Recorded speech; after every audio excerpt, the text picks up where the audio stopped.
Kalau orang perhatikan nama belakangnya Bapak dengan saya ini kita saudara ternyata ini. Oh iya deh. Wah, saya sadar. Perhatikan ini. Ternyata kita saudara ya. Ternyata kita saudara.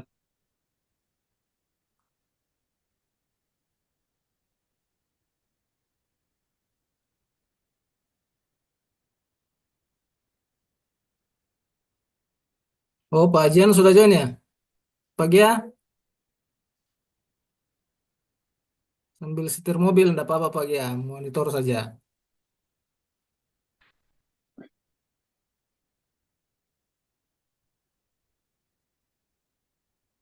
Pak Elvison belum? Pak Noni, supaya kita segera mulai.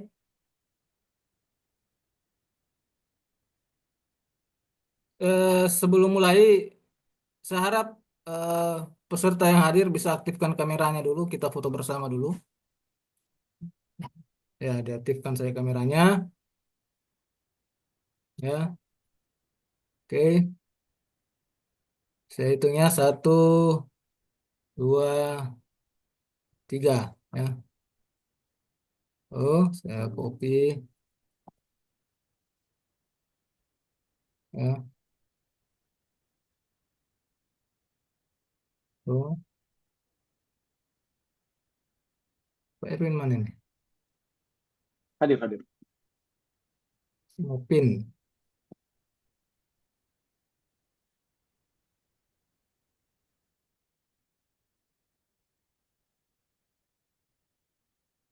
Satu, dua, tiga.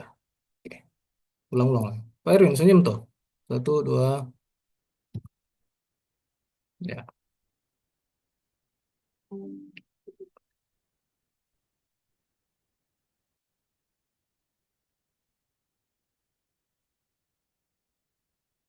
Oke, kita mulai saja ya. Sambil menunggu teman-teman dari, karena ini kerjasama empat perguruan tinggi, nah, sehingga kita menunggu, eh, sambil menunggu karena ini waktu sudah menunjukkan pukul 8 lewat 2. Ada perbedaan waktu Indonesia Barat dan Tengah, sehingga mungkin dari Timur, tapi saya lihat berapa mahasiswa dari luar juga sudah masuk. Ya, ya baik. Eh, Soalnya. Iya. Ya. Pak Gia sudah monitor ya? Gia, oh ya sudah ada juga ya. Saya kasih co-host ya. Pak Noni, oh, belum ya.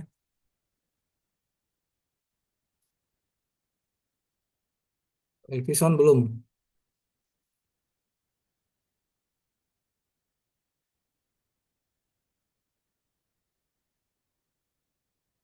Ini sudah masuk ini. Mahasiswa mewakili ini sudah ada ya. Ya Juliarta, sudah Pak. Juliarta belum.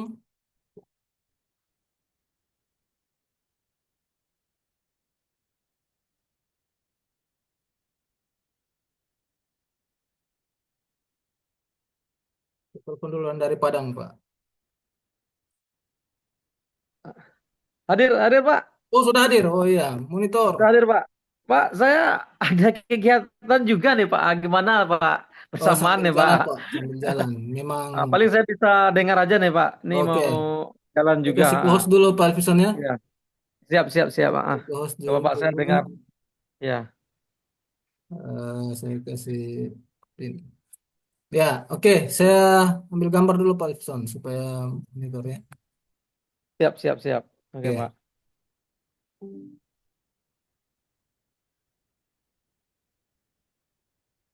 Ini ramai juga nih masuk nih Pak. Mahasiswanya ya Pak. Ya, ya, dari mahasiswa juga ikut nimbrung, Pak, untuk mendengarkan. Karena sebenarnya banyak peluang ini terkait industri tambang. Benar, benar, Kemudian benar. ada ahlinya, Pak. Salam kenal itu Pak Erwin itu. Beliau ahli pertambangan itu, praktisi dan akademisi itu. Ya, ya. Siap, siap. Ah. Ya, jago itu. Pak Noni sudah masuk ya? Sudah, Pak sudah Pak, sudah, sudah. Pak Noni dari Cendana. Sudah Pak. Pak Noni mana? Oh ya, mana Pak Noni? Ya, saya kasih kos dulu. Nanti kita diskusi aja sebenarnya nih Pak, bukan webinar apa, tapi ini Iya, monitor ya. Saya screenshot dulu Pak supaya kelihatan ini. siap, siap, siap. Nah, mantap ini ya. Ini sebenarnya kegiatan dadakan, tapi alhamdulillah dapat berjalan juga. Pak Gia, monitor Pak Gia. Pak Gia. Wah, dia lagi bawa mobil itu Pak Gia itu. Ini lagi nyetir, Pak, katanya di Oh grup ya, itu. lagi nyetir. Ah, Oke, tidak masalah. Baik, kita mulai saja Pak ya. baik, baik, Pak. Saya, Pak. Mulai Pak Nuni ya, Siap, Pak siap. Profesor ya. Oke, Pak. Oke, Pak. Izin kita mulai saja, izin share screen. Ya, Bismillahirrahmanirrahim. Assalamualaikum warahmatullahi wabarakatuh. Eh, Waalaikumsalam warahmatullahi wabarakatuh. ini narasumber semua, bapak-bapak ya, nggak ada ibu-ibu, bapak-bapak dan juga mahasiswa yang budiman yang hadir pada kesempatan di malam hari ini. Ya, Alhamdulillah malam hari ini kita akan melaksanakan kegiatan yang sebenarnya bagian dari action plan kegiatan Dinkurs eh, Forum Dekan Teknik Indonesia ya, FDTI, yang dilaksanakan beberapa bulan lalu. Ini adalah implementasinya, sehingga perlu kami paparkan bahwa kesepakatan kegiatan ini terkait dengan bagaimana potensi atau peluang kerjasama industri pertambangan dengan perguruan tinggi. Kegiatan ini dalam bentuk diskusi lepas saja ya. Sehingga nantinya kita harapkan ada sumbang saran dari akademisi, praktisi terkait dengan eh, apa saja peluang kerjasama, baik yang terkait dengan penelitian, pengabdian, peluang kerjasama dalam bentuk beasiswa untuk mahasiswa, untuk kita lihat nanti ya, apa magang, termasuk magang, dan juga beberapa potensi-potensi lainnya, juga peluang kerja untuk alumni. Dan kami hadirkan eh, akademisi sekaligus praktisi di bidang pertambangan yang banyak bekerja sama dengan industri pertambangan ini, sebagai salah satu referensi yaitu Bapak Erwin Ansari. Beliau adalah Kaprodi eh, atau Kajur S1 Pertambangan di Universitas Haloleo. Beliau juga praktisi di bidang pertambangan, tentunya banyak tahu terkait dengan bagaimana peluang kerjasama ke depannya. Nah, eh, kegiatan ini hasil kerjasama empat universitas, yaitu Universitas Haloleo, kemudian ITB, ada Universitas Negeri Padang, dan juga Universitas Nusa Cendana, ya, dengan topik potensi kerjasama perguruan tinggi dengan industri pertambangan, itu dari berbagai aspek kerjasama ya. Ini sebenarnya nanti akan banyak eh, apa namanya, potensinya bisa nanti ada kerjasama dengan industri tambang, kemudian ada MOU antar perguruan tinggi dan sebagainya. Ini sebenarnya awal dari tindak lanjut yang lebih besar nantinya. Eh, Kita ketahui ya, ini pengantar saja ya, sebelum kita masuk ke diskusi. Kita dihebohkan oleh wacana adanya pemberian izin tambang untuk lembaga pendidikan ya, khususnya perguruan tinggi. Namun itu ditentang habis-habisan oleh baik akademisi sendiri maupun di industri tambang sendiri ya, banyak wacananya. Sehingga dari sisi situ apa sebenarnya yang perlu kita gali dari kerjasama ini ya. Apa yang perlu Pendampingan dikerjasamakan pengolahan ini ya, delapan ya. Oh, industri. pendampingan pengolahan dan pengembangan lokal. Ada di mute dulu sebagian ya. Kemudian kita lihat bahwa perguruan tinggi punya peran strategis ya dalam hal industri pertambangan, baik itu terkait riset ya, inovasi dan sebagainya ya. Kadang juga perguruan tinggi hanya dipakai sebagai eh, ladang untuk AMDAL misalnya ya. Nah, Pak Erwin pasti lebih tahu nanti, ini akan bercerita ya, atau sebagai apa ya, nanti kita lihat. Tetapi di sektor pembangunan tentunya ya perlu yang profesional, beretika, dan berkelanjutan. Ini yang kita inginkan.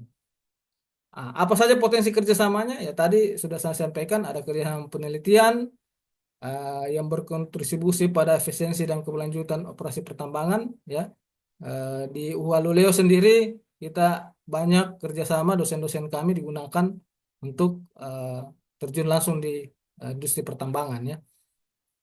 Kemudian program beasiswa dan magang. Ya, sebentar saya minta share mahasiswa yang pernah apa namanya, dapat beasiswa dari industri pertambangan. Nah, bagaimana ceritanya sehingga bisa dapat dan juga benefitnya seperti apa. Ini peluang kerja untuk alumni ya. Nanti kita dengar juga ada alumni yang mudah-mudahan hadir malam ini. Nah, tadi sudah menyiapkan kesiapannya untuk bagaimana sebenarnya di pertambangan itu bidang keilmuan apa saja yang dicari, kemudian pengalamannya selama di pertambangan, apakah ilmu yang dibawa di kampus itu digunakan di industri pertambangan atau sebagai apa ya. Itu kita dengar juga nanti.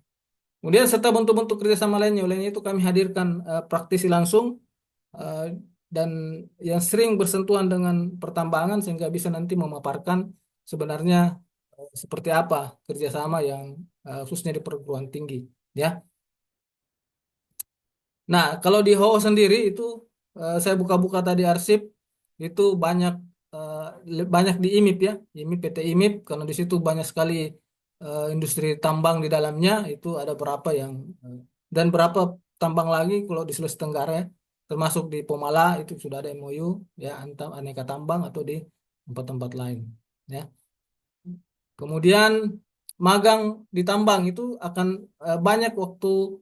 Nggak tahu nanti ke depan ini seperti apa ya karena belum keluar ininya ya karena waktu MSIB ya kampus Merdeka itu begitu banyak mahasiswa kami yang langsung diterima magang di tambang ya kemarin terakhir di MBKM MSIB di Morowali di IMIP ya itu ada 20-an lebih mahasiswa kami yang langsung 6 bulan ya magang di IMIP ya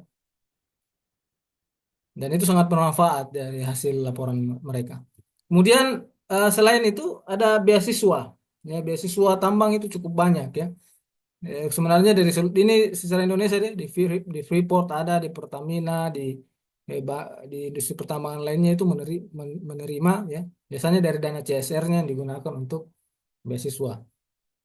Kemudian terakhir kami dari Universitas Haluleo ya itu mendapatkan khususnya di teknik ya itu eh, ada beberapa mahasiswa yang mendapatkan beasiswa selama 1 semester nanti dijelaskan oleh saudara Vini ya, seperti apa benefitnya dan bagaimana prosesnya ya.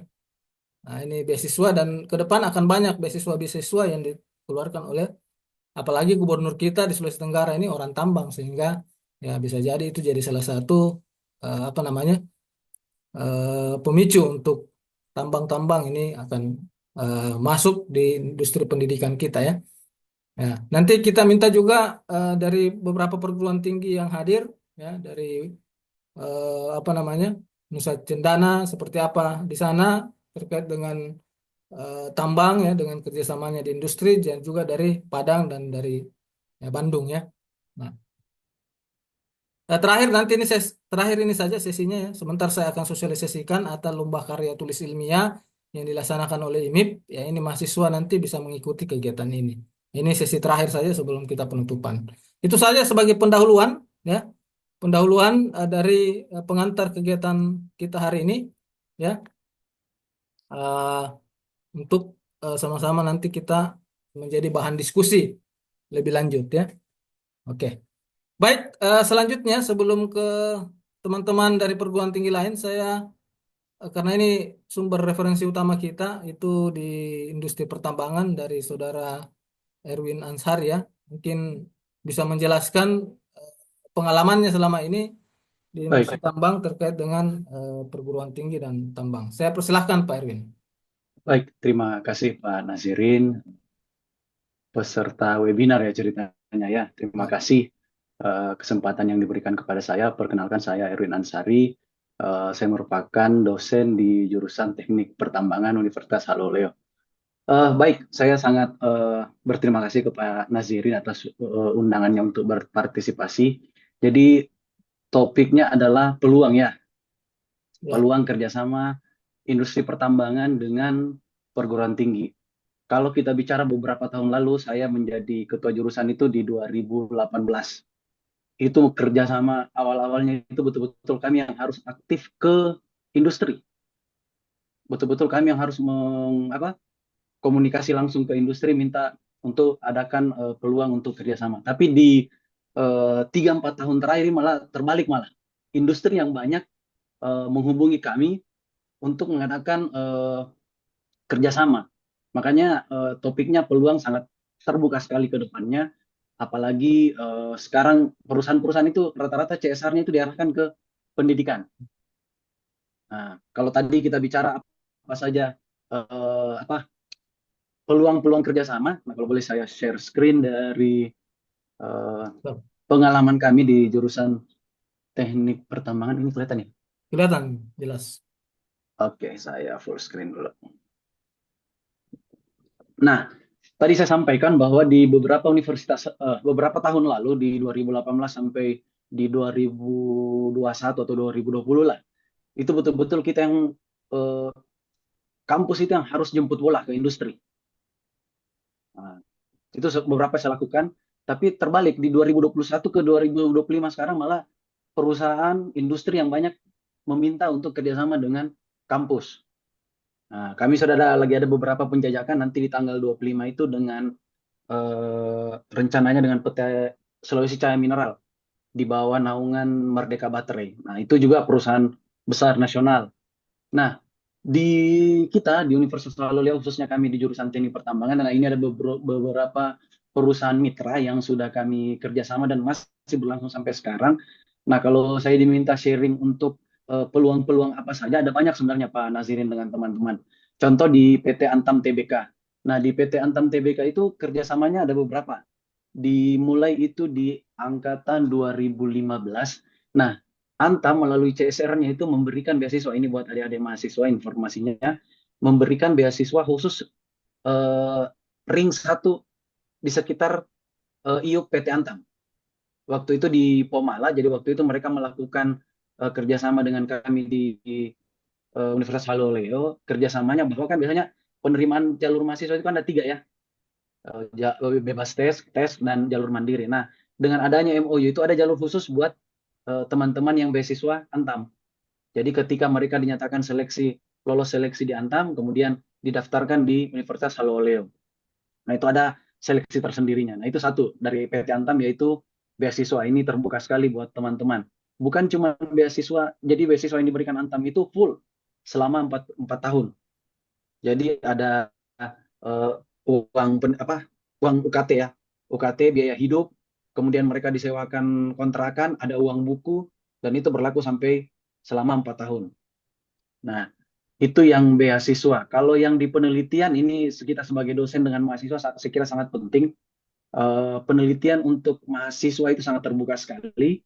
Nah, itu untuk mahasiswa, dan untuk kita sebagai dosen biasanya kami itu sebagai tenaga ahli di beberapa pekerjaan atau apa ya yang butuh professional adjustment dari teman-teman dosen di Universitas Haloleo. Biasanya kami turun untuk melaksanakan penelitian di PT Antam. Hasilnya baru kami sampaikan ke PT Antam. Itu sampai sekarang masih berjalan. Ini di Antam Konawe Utara masih ada kami sebagai tenaga ahli di sana.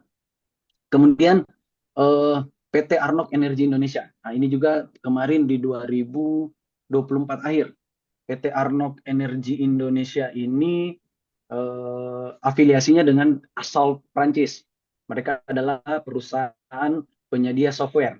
Nah, biasanya kalau perusahaan-perusahaan penyedia software itu bentuk kerjasamanya seperti ini.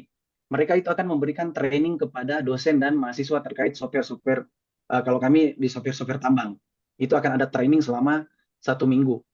Nah, biasanya kalau kita ikut professional training itu bayarnya bisa sampai 10 juta minimal.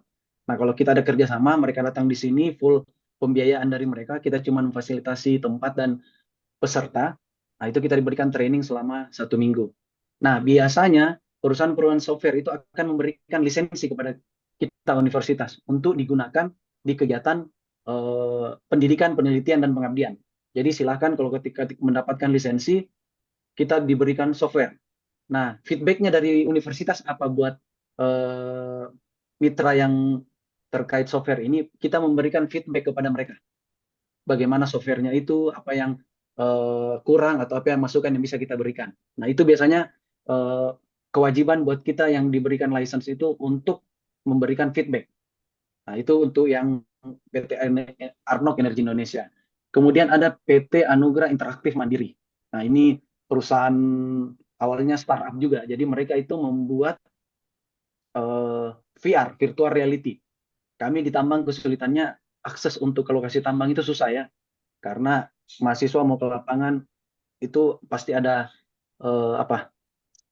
ada kuota untuk bisa masuk ke site. Nah, mereka itu membuat virtual reality, jadi hal-hal yang spesifik tidak bisa kita lihat di lapangan, bisa kita lakukan melalui VR. Nah, ini juga bagian CSR dari PT Anugerah Interaktif Mandiri. Itu kita diberikan VR dan softwarenya itu free. Nah, feedbacknya dari kita adalah memberikan feedback, kewajiban dari kita universitas adalah memberikan feedback terhadap software dari VR yang diberikan. Nah, itu biasanya dilaporkan per triwulan. Nah, ini yang terbaru, PT Karsurin Tbk. PT Karsurin Tbk ini perusahaan nasional, dia geoservice ya. Dia memberikan pelayanan geoservice di industri-industri pertambangan. Nah, kemarin PT Karsurin ini tertarik untuk memberikan beasiswa kepada mahasiswa. Itu sama dengan Antam, beasiswa full selama 4 tahun. Jadi langsung diberikan ke rekening Universitas Aluleo. Nah, itu nanti tiap semester akan dievaluasi. Kedepannya PT Karsurin ini ingin mengadakan expo karena dia melihat potensi Sulawesi Tenggara terkait nikel. Kita ada prodi tambang dan tadi betul bahwa di industri pertambangan namanya industri tidak hanya satu bidang keilmuan, banyak sekali bidang keilmuan. Ada sipil, elektro, kemudian apalagi lingkungan, orang legal atau orang hukum, itu banyak sekali aspek keilmuannya. Nanti mungkin di tahun ini kita akan mengadakan expo untuk menerima karyawan PT Karsurin dari Universitas Aluleo. Saya kira itu peluang juga buat alumni kita ke depannya ya. Kemudian PT Bumi Sentosa ini merupakan trader. Kemarin mereka juga meminta untuk kerjasama, ini juga dari mereka terkait magang. Nah, jadi mereka meminta mahasiswa yang punya spesifikasi tertentu untuk magang di lokasi mereka. Kemudian ini PT Ifsdeko Tbk, ini juga salah satu perusahaan di Konawe Selatan. Nah, ini juga yang menarik. Ifsdeko ini dari kami itu dari 2018. Bentuk kerjasamanya apa? Pertama, magang. Jadi di tambang, di perusahaan tambang, kesulitannya magang adalah kita di remote area, artinya area yang jauh ya. Beda kalau kita magang di kota, tidak bisa di rumah atau di kos-kosan. Kalau di tambang remote area, kapasitas mes jadi terbatas. Itu yang menjadi tantangan di mahasiswa teknik pertambangan. Tapi dengan adanya MOU ini, perusahaan itu akan memberi prioritas kepada mahasiswa untuk penelitian dan magang, sehingga fasilitas-fasilitas seperti mesnya itu bisa diberikan kepada mahasiswa. Nah, ini PT Ifsdeko. Beliau juga di MOU-nya itu menyatakan memberi peluang seluas-luasnya kepada alumni Universitas Aluleo untuk berkarir di PT Ifsdeko. Terakhir saya ke sana itu hampir di definisi geologinya sendiri, hampir 90% itu alumni dari Universitas Aluleo. Nah, ini bentuk komitmen mereka dari MOU yang sudah kita tandatangani. Micromine Indonesia, ini sama dengan Arnok Energy, dia juga memberikan license kepada kami, itu ada sekitar 10 license. Kalau di MOU kemarin yang saya tanda tangani, satu license itu seharga hampir 1 miliar. Jadi kita menerima license itu 10 miliar, yaitu tadi, kita diminta untuk betul-betul dimanfaatkan untuk penelitian dan pengabdian. Apa konsekuensi, apa benefitnya buat kita kampus? Ya tadi, mahasiswa bisa menggunakan software yang berlisensi untuk bikin model tambangnya. Dosen dan mahasiswa itu diberikan training. Setahun itu 2 kali training. Nah, itu juga bekal buat mahasiswa nanti untuk apply lamaran ke perusahaan-perusahaan bahwa dia sudah mengikuti training Micromine. Salah satu software yang powerful digunakan di industri pertambangan. Begitu juga PT MYRZ ini dari Turki. Dia juga pemain baru di software tambang, jadi beliau itu memberikan kami license itu ada 20. Kami diminta untuk trial selama hampir 1 tahun lebih dan memberikan feedback kepada mereka. Konsekuensinya ya tadi, berarti kita harus menggunakan di kegiatan perkuliahan dan di penelitian dan pengabdian dosen dan mahasiswa. PT Paramita Persada sama, itu juga memberikan peluang untuk penelitian dan magang mahasiswa. PT Stargate Pacific Resources, kemarin kita MOU di 2024, mereka fokusnya di magang. Jadi mereka magang selama 6 bulan dan dari target waktu itu diberikan gaji selama 6 bulan. Nah itu magang sekaligus penelitian. Begitu juga di PT Tiran. Yang ingin saya sampaikan ke teman-teman bahwa kedepannya usaha dunia industri itu semakin terbuka dengan kita di dunia akademik. Artinya ini peluang besar buat kita dosen dan teman-teman mahasiswa, bagaimana kita bisa berkolaborasi dengan industri. Saya kira itu yang bisa saya sharing, Pak Nazirin. Terima kasih. Assalamualaikum warahmatullahi wabarakatuh. Waalaikumsalam warahmatullahi wabarakatuh. Ya, jangan tinggalkan dulu room Pak Erwin ya. Ini pasti Siap, ada siap, siap. diskusi kita terkait dengan peluang kerjasama. Nah, Ya. selanjutnya ada mungkin bukan bisa dari teman-teman perguruan tinggi lain, misalnya Cendana, Padang atau dari Bandung, ada tanggapan terkait pengantar saya dan juga dari Pak Erwin ini terkait dengan bagaimana atau ada pengalaman tersendiri juga di Ya. perguruan tinggi, ya itu bagus untuk kita share sama-sama supaya bisa kita saling eh, apa namanya mengisi begitu. Saya persilahkan mungkin Pak Elvison atau Pak Noni, karena pagi ya ini lagi bawa kendaraan, bisa juga enggak masalah sambil bawa mobil sambil ini. Silahkan Pak. Pak Noni, monitor.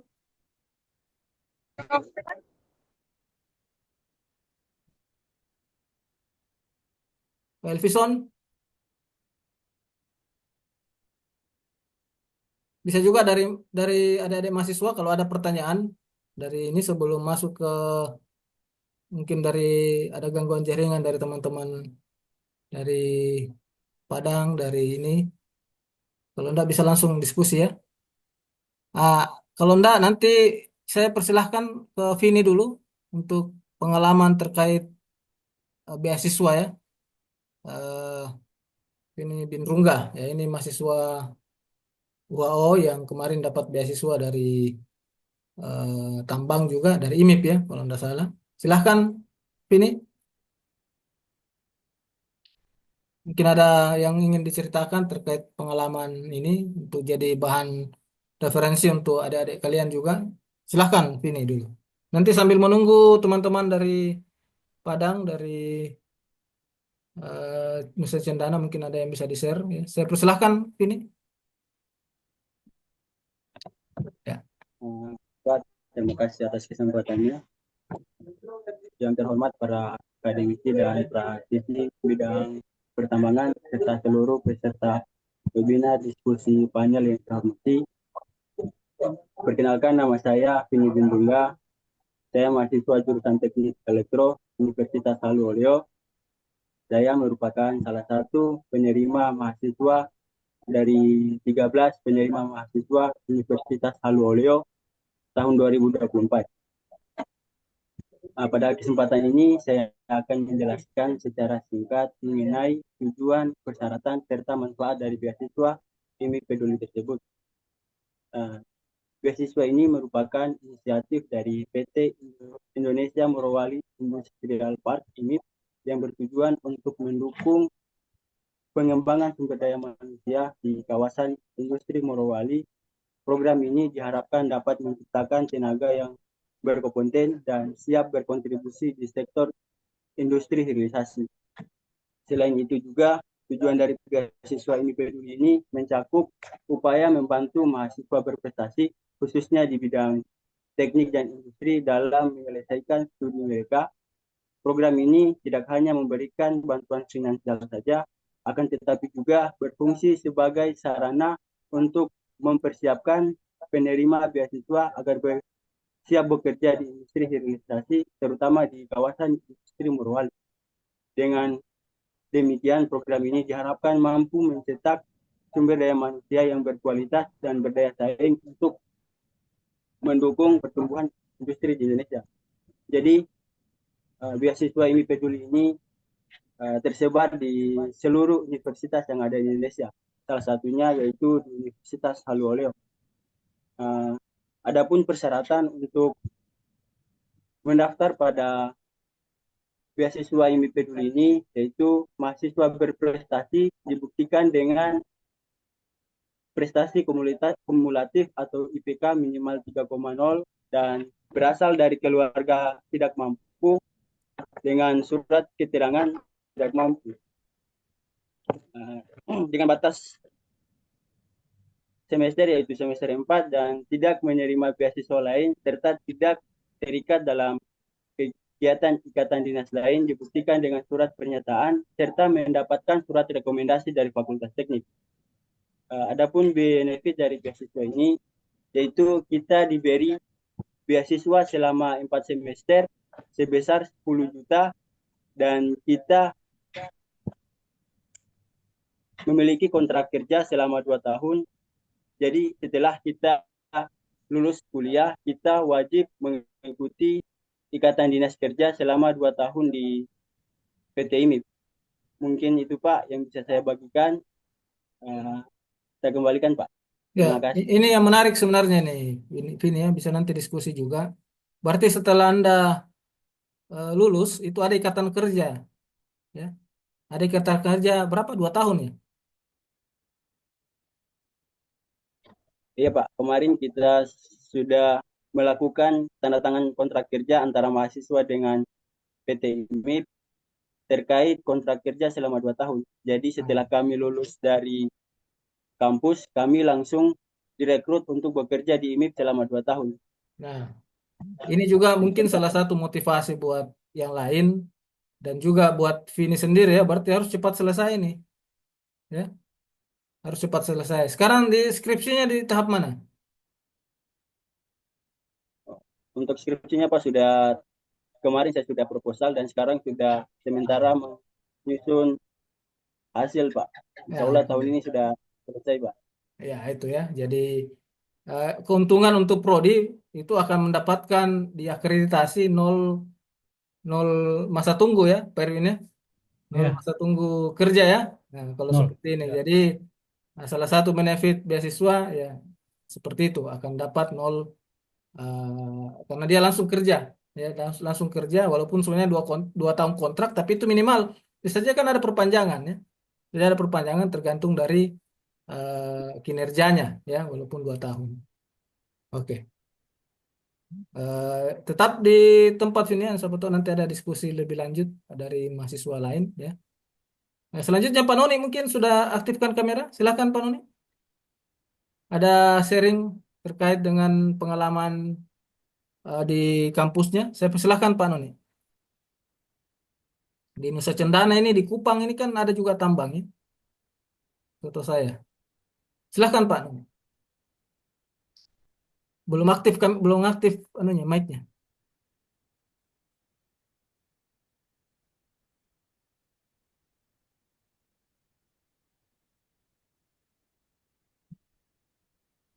Pak Noni monitor.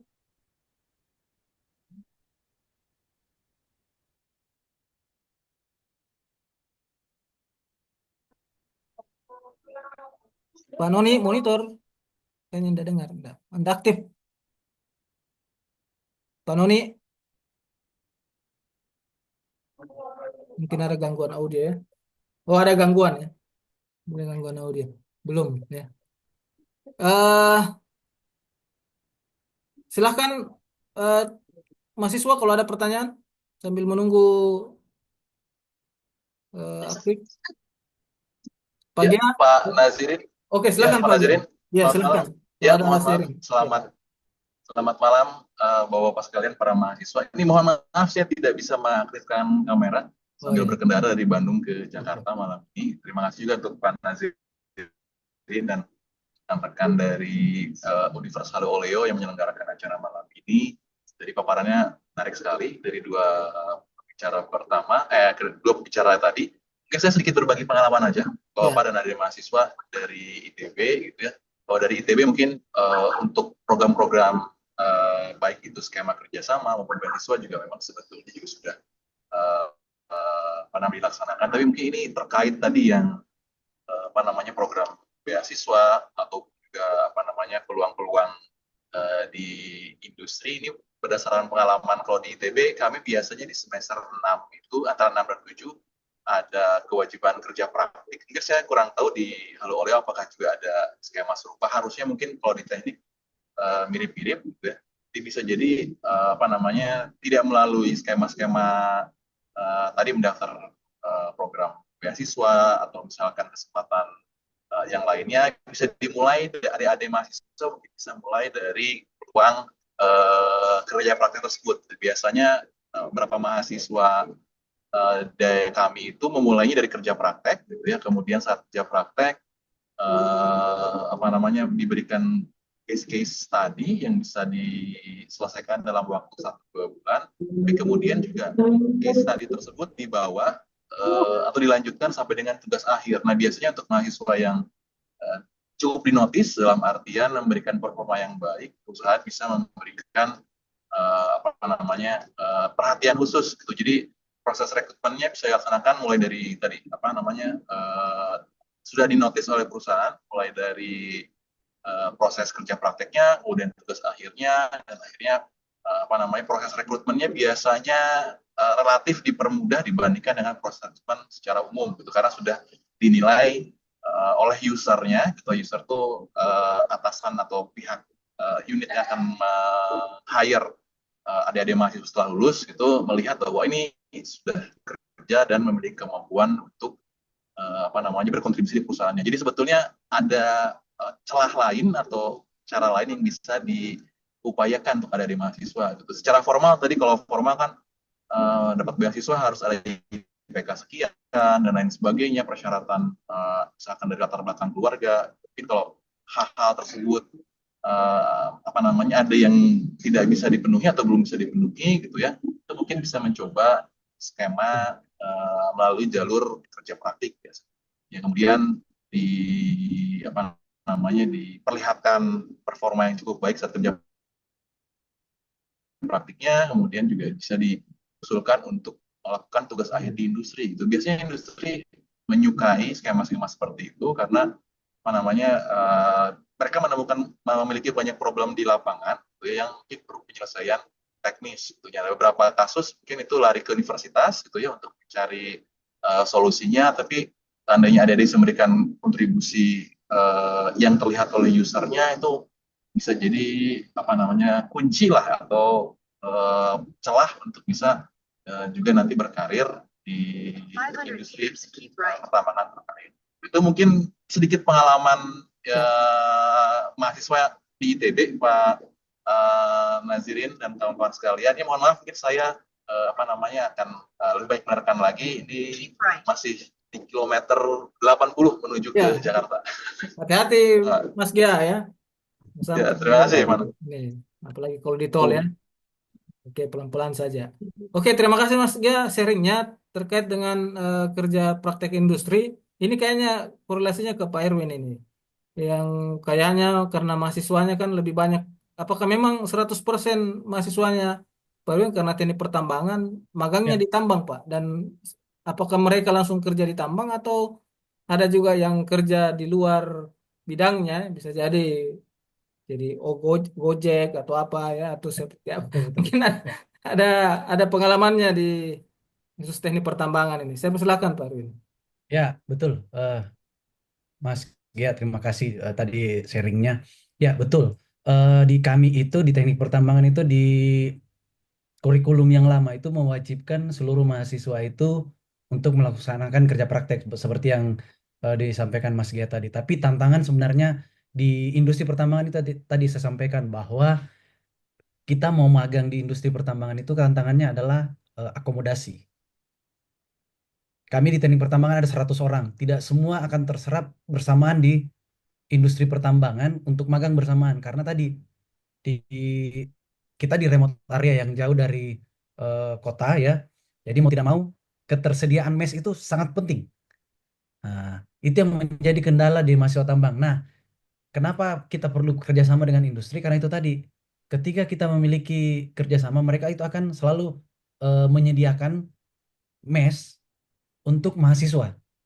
Beda kalau kita masih belum ada MOU, biasanya kita harus menunggu ada yang cuti baru kita bisa masuk. Nah, itu tantangan di industri pertambangan, Mas. Makanya di mahasiswa pertambangan kerja praktek itu tidak menjadi hal yang wajib. Karena itu tadi akan berat mahasiswa karena tadi mereka mahasiswa itu harus menunggu lama sekali sehingga ada panggilannya ke perusahaan. Nah, yang kami akali itu di situ tadi di penelitiannya, betul. Penelitiannya mahasiswa utama itu wajib ke industri. Nah, pasti akan semua ke industri. Itu tadi harus bersabar menunggu panggilan dari perusahaan terkait ketersediaan mes. Nah, yang disampaikan Mas Gia betul tadi. Eh, Ketika magang, jika adik-adik nanti di sini ada yang magang, berikan performance terbaik. Nah, itu terjadi di mahasiswa magang kami di PT Stargate Pacific Resources selama 6 bulan. Karena selama magang 6 bulan itu dia menunjukkan performance yang bagus. Terakhir disampaikan kepada saya, tolong dibantu mahasiswa bisa cepat selesai karena kami sudah menyiapkan slot buat yang bersangkutan untuk bisa berkarir di tempat dia magang saat itu. Nah, jadi itu betul tadi bahwa pada saat magang betul-betul dimanfaatkan, menunjukkan etika yang baik, performance yang baik, sehingga perusahaan itu tertarik untuk langsung meng-hire kalian. Nah, itu. Jadi itu Pak Nazirin, tantangan Ya. di pertambangan ini tadi, akomodasinya. Oh begitu, betul. Ya, oke. Terima kasih Pak Erwin. Nanti lagi kita kembali ke situ. Kebetulan ini ada alumni kami yang bekerja di tambang dan sudah join. Juliarta, monitor Juliarta, jaringannya saya lihat tadi sering keluar masuk. Jadi mumpung lagi join ini, silahkan Juliarta sharing terkait pengalamannya di tambang yang mungkin baru ya, baru bekerja di sana, bagaimana proses rekrutmennya, kemudian Ya. bidang-bidang apa saja yang dikerja di tambang, ya. Kebetulan elektro ini ya, apakah sesuai bidang keilmuannya atau malah mengerjakan yang lain gitu. Silahkan Baik. Juliarta, mungkin ada yang bisa di-share. Baik, Mbak. Assalamualaikum warahmatullahi wabarakatuh. Waalaikumsalam warahmatullahi Mohon wabarakatuh. maaf, kedengaran suara siapa? Jelas, jelas, jelas. Ya, baik. Terima kasih. Mohon maaf sebelumnya tidak bisa on-kan kamera karena posisinya lagi hujan, Pak. Terus sekarang posisinya mati lampu. Oh, Tapi iya. mungkin makasih pada Ketua Jurusan yang mengadakan webinar ini beserta dosen-dosen tadi yang tentu saya lihat dari Pertambangan UAO, ITB, dan juga dosen-dosen lain. Baik, mungkin terima kasih atas kesempatannya. Mungkin saya berbagi cerita saja sedikit untuk adik-adik saya mahasiswa di jurusan Teknik Elektro. Tadi juga ada satu dari mahasiswa elektro mendapatkan beasiswa di PT IMIP. Kebetulan saya juga sekarang saya bekerja di perusahaan tersebut. Jadi mungkin sedikit cerita terkait mengenai pekerjaan saya. Jadi di kita sebagai elektro, mungkin teman-teman di dominan elektro di sini yang masuk film ini malam, itu di masa-masa mahasiswa sekarang adik-adik harus lebih meningkatkan lagi bagaimana skillnya, apa minatnya, dan bagaimana proses kuliah di dalam. Jadi mungkin sedikit ini saja Pak, untuk masuk di industri itu khususnya industri smelter, mungkin di teman-teman yang lain kalau PT IMIP itu dikenalnya sebagai tambang, tapi PT IMIP itu bisa dibilang sebenarnya bukan tambang, tapi dia ke industri smelter. Jadi bisa dibilang PT IMIP itu dia mendapatkan bahan baku dari PT-PT yang lain, dan di dalamnya itu diolah menjadi nikel, kurang lebih seperti itu. Dan sempat tadi saya dengar dari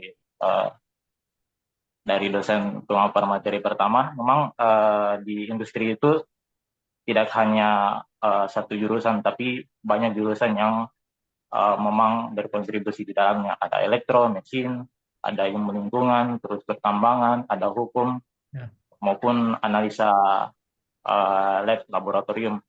Itu semua direkrut di dalamnya. Kalau saya di PT IMIP, PT IMIP itu kan dia kawasan, tapi di dalamnya PT IMIP itu terdapat perusahaan Tiongkok. Jadi perusahaan itu yang mengolah seluruh kawasan, tapi yang punya kawasan itu adalah PT IMIP atau Indonesia Morowali Industrial Park. Tetapi di dalamnya itu ada namanya perusahaan khusus pengolahan nikel, itu namanya Eternal Tingsan. Jadi Eternal Tingsan itu dibagi lagi menjadi beberapa tenan. Jadi di kawasan PT IMIP itu kurang lebih sekarang kalau saya tidak salah ingat itu sudah mau ada 50 tenan atau sekitar 60 perusahaan yang beroperasi dalamnya. Itu perusahaan-perusahaan yang dibawahi oleh perusahaan Tiongkok, yaitu perusahaan nasional maupun perusahaan internasional. Awalnya saya mendaftar di PT IMIP pertama itu dari elektrik. Di sana elektrik yang paling dibutuhkan karena industri itu sangat erat kaitannya dengan elektrik, mekanik maupun lainnya. Tetapi kita sebagai elektrik itu industri tidak terlepas dari namanya PLC. Jadi itu penting sekali buat adik-adik untuk mengembangkan minatnya. Saya kira di kampus kita juga ada mata kuliah PLC. Itu di industri sekarang itu PLC yang paling berperan penting kalau di elektrik. Ini khusus maksudnya untuk adik-adik elektro. Kemarin saya mendaftarnya lewat bukan rekrutmen langsung dari Kampus. kerja sama kampus, tapi saya kemarin lewat rekrutmen perusahaan Tiongkok, itu namanya Eternal Tingsan. Tetapi Eternal Tingsan itu langsung memang ke PT IMIP. Awal mulanya saya ditempatkan di PT IMIP, di IMIP-nya langsung. Kemudian ada peralihan lagi ke perusahaan namanya ITSS atau Indonesia Tingsan Stainless Steel. Kemudian sekarang setelah di ITSS, saya dialihkan lagi ke OSMI, itu tenan di PT IMIP. Jadi OSMI itu salah satu tenan di PT IMIP yang menghasilkan nikel pig iron, karena produksi utamanya di PT IMIP itu kan nikel, namanya NPA, tapi ada beberapa perusahaan lainnya bukan hanya memproduksi nikel, tapi masih banyak lagi produksi lainnya. Kemudian setelah dari OSMI, kemudian saya dialihkan ke Nickelmet, yaitu salah satu perusahaan produksi Nickelmet namanya Huangneng Metal Industry. Saya ditempatkan di situ sebagai elektrik, dan alhamdulillah sekarang sudah berjalan itu elektrik level 1. Jadi untuk teman-teman adik-adik di jurusan teknik elektro, di industri itu elektriknya itu terbagi-bagi. Jadi bukan hanya elektrik satu, tapi elektriknya itu terbagi-bagi. Jadi ada elektrik power plant atau bagian PLTU, ada elektrik instalasi, ada elektrik distribusi, dan ada elektrik otomasi. Jadi ada beberapa macam elektrik yang terbagi di dalamnya. Kalau saya sekarang itu di elektrik namanya elektrik ferroalloy 1. Jadi untuk di elektrik ferroalloy 1 itu pekerjaannya seperti apa yang kita dapatkan pada saat kuliah. Ada sistem tenaga listrik, ada juga otomasi atau bagian elektronika. Tapi saya biasanya bekerja itu sama orang Tiongkok. Biasanya sedikit cerita saja. Pada saat bekerja itu, pada saat briefing, kita dibagi pekerjaan. Pekerjaannya biasanya saya dapat orang Tiongkok 1 orang, kemudian Indonesia 2 orang, itu elektriknya. Jadi biasanya ada berbagai macam pekerjaan yang dibagi sama supervisor, entah itu pekerjaan masalah-masalah di area produksi. Jadi saya bekerjanya itu di area produksi. Kemudian untuk sekarang itu saya lagi ditindakkan ke tenan lagi di dalam kawasan PT ini, di namanya itu PT IRNC atau Indonesia Ruipu Nickel Chrome Alloy. Jadi areanya di sana lebih besar. Untuk sekarang ini kemungkinan saya di sana 3 bulan sampai 4 bulan ke depan saya bekerja di ERNC. Jadi itu pekerjaannya sama di tempat saya sebelumnya. Itu dia mengenai kelistrikan untuk area produksi.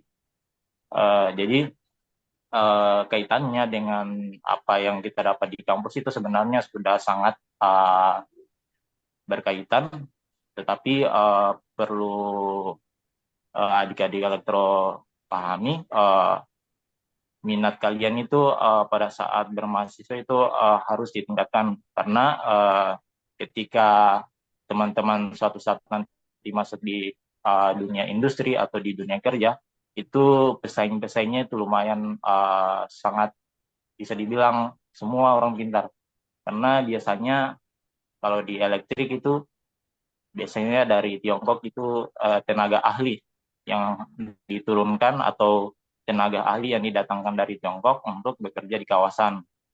Begitu pula di khusus untuk Indonesia itu untuk saat ini saya biasanya partner kerja saya itu saya lebih dapat ranking kampusnya itu 1 sampai 10. Jadi biasanya kalau untuk partner kerja saya sesama Indonesia, biasanya saya dapat alumni UGM, alumni ITS, alumni ITB. Itu memang mereka sangat di sini bisa dibilang ketat persaingan. Jadi kita harus pada saat bermahasiswa memang kita harus lebih meningkatkan lagi skill di mata kuliah yang kita program itu sangat-sangat harus dipelajari, apalagi terkait dengan minatnya kita di bidang kelistrikan atau elektro.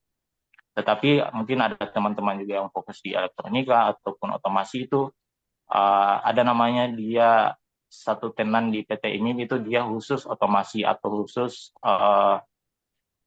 perakitan PLC, dan itu ilmunya sangat-sangat mahal bisa dibilang kalau di dunia industri, karena industri dia serba otomasi atau serba jarang penggunaan manual.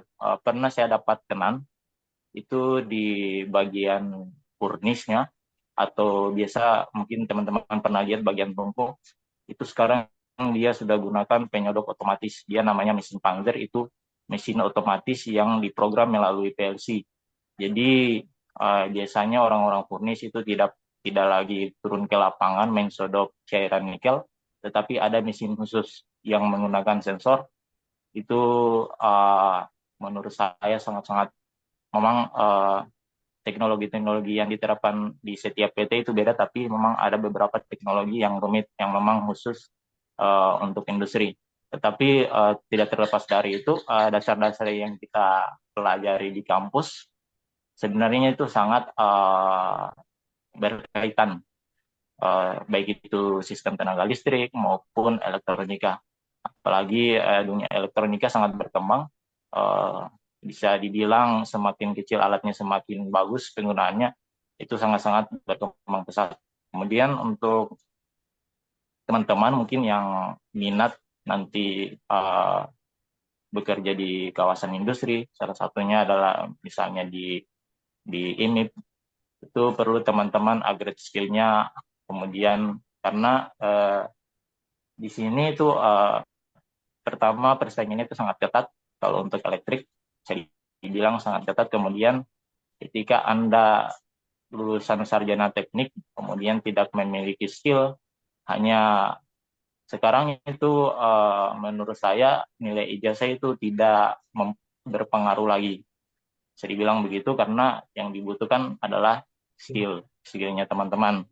Karena sekarang orang bekerja dia tidak tanya berapa nilaimu, nilai saya yang paling tertinggi di kampus saya, tapi dia biasanya orang-orang Tiongkok tanya itu, kamu bisa apa? Kamu bisa kerja apa? Nah, kurang lebih seperti itu. Terus untuk proses masuknya, kemarin saya masuknya lewat Ternal Tingsang langsung. Itu saya sangat bersyukur juga bisa berkontribusi di beberapa kegiatan yang dilaksanakan oleh jurusan Teknik Elektro, karena itu menambah beberapa list di CV saya yang bisa memang diperhitungkan oleh HRD. Jadi biasanya itu kalau HRD pengalaman di saya, itu dia lihat CV-nya beserta lampirannya. Kayak kita pernah ikut kegiatan ini, dia tanya kegiatan apa saja yang kamu ikuti, terus lampirannya mana. Itu sangat-sangat mempermudah.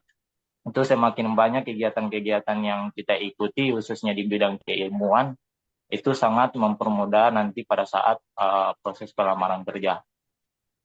Kemudian sedikit lagi untuk adik-adik di elektro, mohon pada saat kuliah ataupun mencari ilmu di luar itu memang harus sesuai dengan minatnya, karena nanti teman-teman akan setelah lulus itu banyak perusahaan-perusahaan yang membutuhkan tenaganya teman-teman atau ilmunya teman-teman, tetapi apabila tidak mempunyai skill, itu tiba di dalam itu tidak akan dipakai.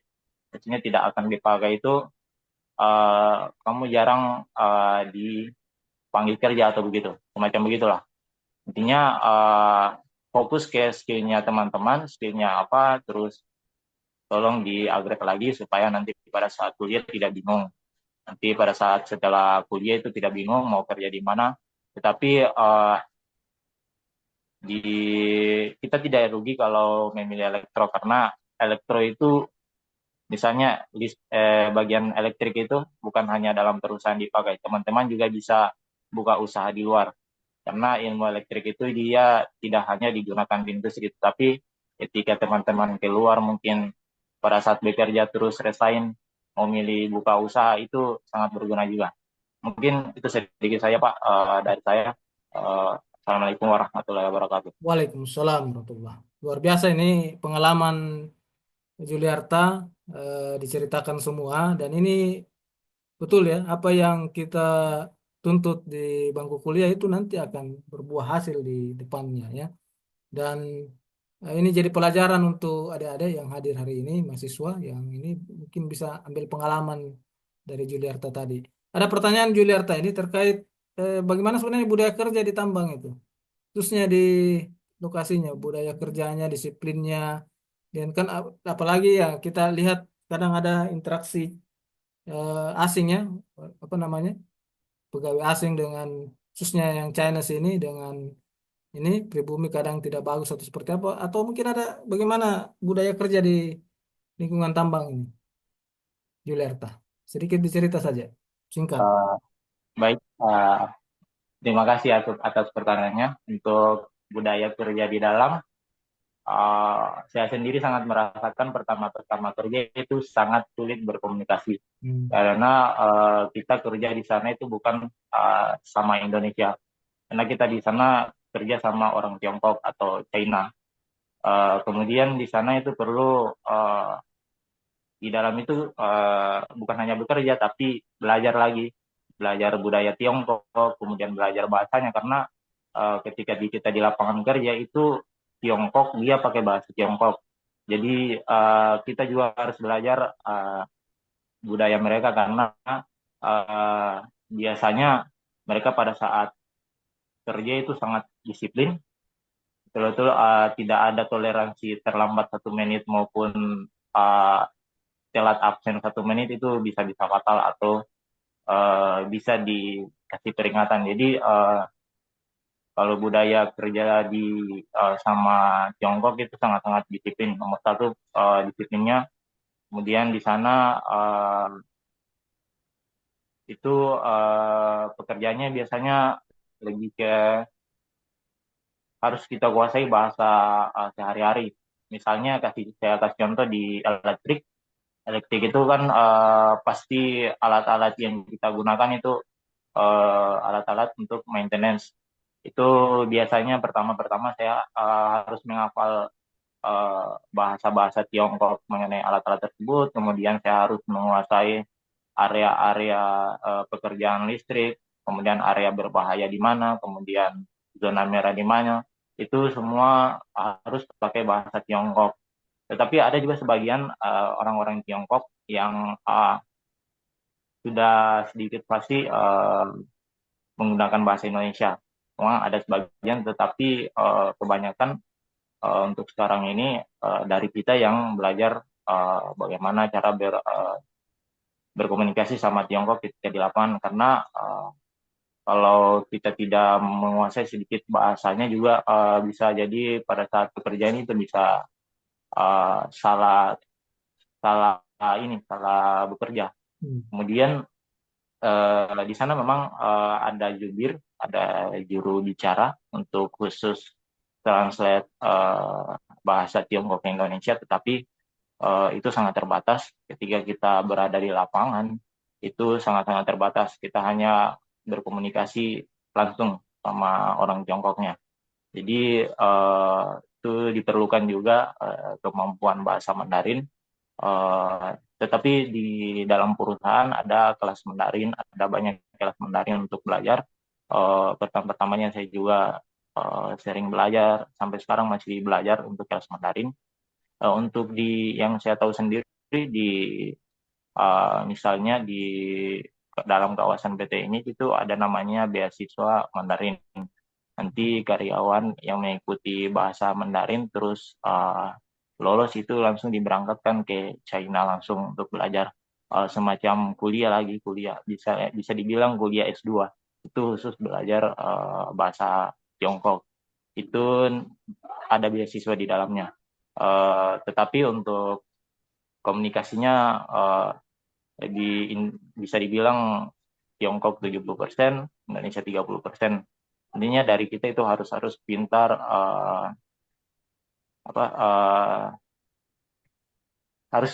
pintar berkomunikasi sedikit tentang terkait di pekerjaan bersama Bahasa orang Tiongkok. sehari-hari ya, komunikasi sehari-hari. Ya, Oke, terima kasih Juliarta ya. Ini luar biasa sharing dari sudah ada mahasiswa tadi penerima beasiswa, kemudian ada alumni yang bekerja di ini sebenarnya bentuk-bentuk kerjasama yang kalau tidak ada kerjasama sebelumnya akan susah lahir generasi yang bisa bekerja di tambang ya dengan adanya tadi banyak sekali misalnya di prodi pertambangan banyak sekali kerjasama dengan tambang-tambang yang ada di Kendari dari Sulawesi Tenggara pada khususnya ya. Kalau kami di elektro itu ya tidak terlalu banyak sebenarnya, tapi sebenarnya kalau sudah haluleo payungnya ya biasanya kita juga bisa masuk di situ. Nah ini yang perlu nanti ditingkatkan ke depannya, termasuk juga nanti beberapa perguruan tinggi itu bisa terlibat di dalam kerjasama ini. Oke, ada mau ditambahkan Pak Erwin atau mahasiswa ada yang mau bertanya? Saya persilahkan. Ini kita rencana berakhir sebenarnya agendanya ya cuma 1 jam ini diskusinya. Tapi kalau masih ada yang mau bertanya, kami tambah sedikit waktunya. Silahkan kalau ada mahasiswa. Ya, mesti ada yang bertanya, jangan malu-malu. Ya, atau ada yang mau tanya berapa gajinya? Juliarta Rian. Ya. Besarkah Pak Erwin gajinya itu? Pak Erwin saja ini jadi ahli ini luar biasa. Untuk fresh graduate kerja di tambang itu lumayan sekali. Lumayan ya. Ya. Uh, Nggak usah disebut Juliarta berapa, tapi lumayan ya Juliarta ya. Lumayan. Ada mahasiswa ingin bertanya? Masih malu-malu ini. Siapa yang baru-baru magang di sana tahun lalu 2024 yang MSIB? Ada yang hadir? Malu-malu juga. Masih malu-malu ini anak elektro Pak Erwin. Ada? Silahkan. Ada tadi aktif kami anunya, aktif mic-nya. Ya. Oke, kalau enggak ada masih malu-malu semua. Yang jelas apa yang kita laksanakan malam hari ini ya terkait bagaimana peluang kerjasama, bagaimana melihat adik-adik kita ini bisa berkembang walaupun tadi sudah disampaikan Juliarta bahwa bukan hanya satu bidang keilmuan yang ada bahkan semua bidangnya biar sosial juga ya, hukum ya, Sosial ada. sosial humaniora banyak di situ ya. Nah, itu berperan juga di situ kan. Nah, apalagi kalau di pertambangan ini orang yang sudah kuliah di pertambangan ya Makanya kenapa mahasiswanya Pak Erwin ini banyak sekali membludak ya. Karena banyak masuk di situ di. Iya, Iya, sampai betul. sekarang padahal eh, sudah akreditasi Ya, berapa karena Kak kan Pak Erwin? potensi Nggak usah singgung potensi akreditasi ya. Sulawesi Tenggara dah Ya, dengan tapi tambah. luar biasa ya. Oke, baik. Kalau enggak ada, karena sebenarnya waktu kita sudah lewat, mungkin ada closing statement dari Pak Erwin yang bisa diberikan terkait bagaimana peluang apa namanya, tadi sudah sampaikan kerjasama, kemudian bagaimana adik-adik kita ini bisa memacu dirinya. Tadi juga Juliarta bilang harus belajar giat lebih baik supaya nanti sebenarnya banyak manfaat dari bangku kuliah itu bisa dibawa ke ini. Kalau Anda santai-santai sekarang akan menuai juga hasilnya nanti ya Anda maksimal juga ya. Oke, silakan Pak Erwin sebelum kita tutup. Ya, terima kasih Pak Nazirin. Iya, kita bicara tambang itu industri dari hulu sampai hilir. Nah, sekarang dengan program pemerintah yaitu hilirisasi. Nah, ini peluang sekali buat teman-teman di teknik elektro. Tadi salah satu alumninya sudah menjelaskan bahwa pengolahan industri pengolahan itu akan sangat besar di Sulawesi Tenggara nantinya. Dulu kita mengekspor itu betul-betul tanah ore. Sekarang kan kewajiban hilirisasi itu berarti harus ada minimal barang setengah jadi, toh. Artinya hilirisasi. Nah, salah satu hilirisasi kan itu ada electric furnace ya. Nah, saya beberapa kali ikut studi terkait pengolahan. Nah, itu saya kira peluang besar buat teman-teman di elektro. Jadi, jangan berpikir bahwa pertambangan itu hanya untuk jurusan pertambangan, tidak. Itu hampir semua prodi itu ada di industri pertambangan. Dari hulu sampai hilir, dari aspek lingkungan, sosial, teknik, pertambangan itu sangat luas. Jadi mumpung sekarang masih mahasiswa, betul tadi disampaikan alumninya, bekali diri dengan kemampuan sebanyak-banyaknya. Kita di Sulawesi Tenggara peluang berkarir di industri pertambangan sangat besar. Melihat potensi kita. Jadi jangan disia-siakan kalian kuliah dan tinggal di Sulawesi Tenggara. Paling tidak menjadi tuan rumah di provinsinya sendiri. Saya kira itu Pak Nasirin, terima Oke, kasih. Sampai baik. keluarga. Terima kasih banyak Pak Erwin waktunya, Pak Ya, Noni, Pak Elvison, Pak Gia tadi yang sudah join, Vini Binrungga selaku mahasiswa yang masih aktif, kemudian Juliarta dan seluruh mahasiswa yang sudah berpartisipasi dalam kegiatan diskusi panel webinar malam hari ini ya. Nah, semoga apa yang kita sajikan pada malam hari ini bisa menambah apa namanya pemahaman kita terkait bagaimana sebenarnya keterlibatan atau kerjasama industri dengan perguruan tinggi, khususnya pertambangan, baik itu kegiatan penelitian, kemudian khususnya tadi banyak kita singgung terkait magang industri, kemudian beasiswa, kemudian peluang kerja, nah, itu semua ya. akan saling terkait kalau kita maksimal dalam pelaksanaan Tridharma.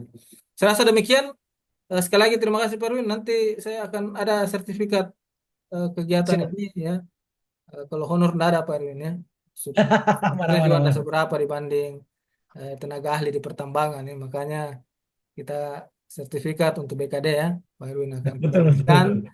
terkait kegiatan diskusi panel. Sekali lagi Baik. terima kasih banyak. Mohon maaf atas segala kekurangan. Tadi di awal kita sudah foto bersama. Nggak, mungkin sudah cukup ya. Kita akhiri kegiatan webinar kali siang hari apa malam hari ini dengan ucapan alhamdulillahirabbil alamin. Assalamualaikum warahmatullahi wabarakatuh. Ya, Waalaikumsalam warahmatullahi wabarakatuh. saya izin menutup Zoom ya. Terima kasih Baik, Pak Erwin. Pak Nasirin, teman-teman yang lain. Ya.